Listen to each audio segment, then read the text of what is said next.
এবারে আমরা শিখব কিভাবে একটা JDateChooser কে আনএডিটেবল করে দিতে হয়। যেমন এখানে যদি আমরা প্রিভিউ দেখি তাহলে এখানে যেই ভ্যালুটা আমরা সিলেক্ট করব সেটা এখানে কি করা যায়, এডিট করা যায়। তো এই কাজটা যাতে না করা যায় সেই ব্যবস্থা করা লাগবে কোডের মাধ্যমে।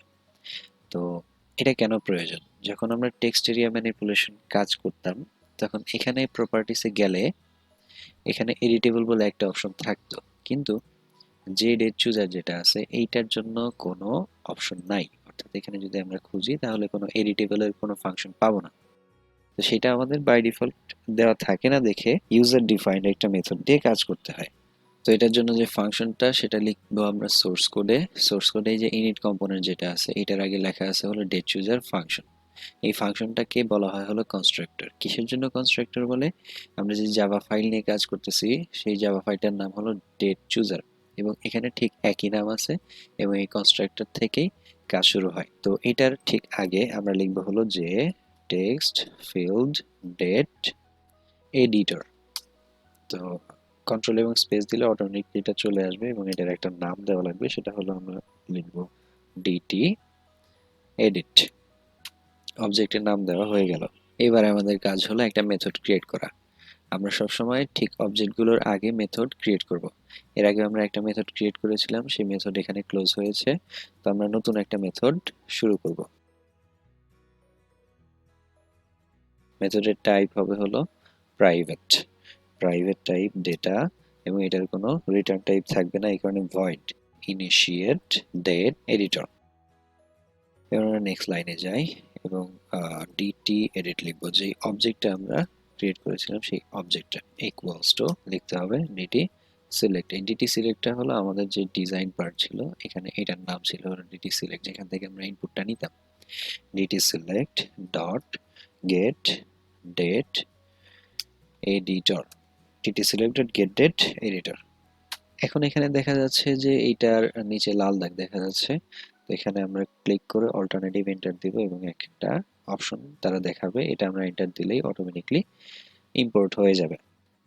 তো এরপরে কাজটা হলো এই ডিটি এডিট যেটা ছিল এইটার জন্য সেট এডিটেবল এই ভ্যালুটাকে আমাদের করে দিতে হবে হলো ফলস, FALSE। এরপরে কাজ হলো যেই ইনিশিয়েট ডেট এডিটর ফাংশন বা মেথডটা আমরা লিখলাম সেই মেথডটা এখানে এই যে যেখানে কনস্ট্রাক্টর আছে সেই কনস্ট্রাক্টরে ইনিট কম্পোনেন্টের পরেই ইনিশিয়েট ডেট এডিটর এই ফাংশনটা লিখে দেওয়া লাগবে বা মেথডটা লিখে দেওয়া লাগবে। তো এটা যখন আমরা কন্ট্রোল এস দিয়ে সেভ করার পর এটা রান করাবো তখন একটা ভ্যালু দেখি এবং এটা আমরা এডিট করতে পারছি না, আগের বারের মতো এখানে এডিট করা যাচ্ছে না, জাস্ট এটা সিলেক্ট হচ্ছে। শো এডিট করলে এই জিনিসটা দেখাবে, কিন্তু এখানে একটা প্রবলেম আছে। সেই প্রবলেমটা হলো যদি আমরা আবার রান করি তাহলে দেখতে পাবো এই ভ্যালুটা সিলেক্ট করার পর জাভার কিছু ভার্সনে কালার চেঞ্জ হয়ে যেতে পারে। সো এই কালার যাতে চেঞ্জ না হয় সেজন্য কি করতে হবে, সেজন্য এটার পরে DT edit dot set background এই কালারটা আমরা ইয়েলো দিতে পারি অথবা ব্ল্যাকও দিয়ে দিতে পারি আমাদের ইচ্ছা মতো। কন্ট্রোল এস দিয়ে আমরা যদি শিফট F6 দিই তাহলে ফাংশনটা রান করবে। এখানে রান দেখাচ্ছে হলো কালো। আবার যদি আমরা বলি যে না এই জিনিসটা হোয়াইট হবে তাহলে সেটা আমরা হোয়াইট করে দিতে পারি। এই যে এখানে হোয়াইট দেখাচ্ছে, আমরা চাইলে এটা গ্রেও করে দিতে পারি। এই যে এরকম দেখাচ্ছে, যেই কালারটা দেওয়া যাবে সেই কালারটা এখানে দেখাবে।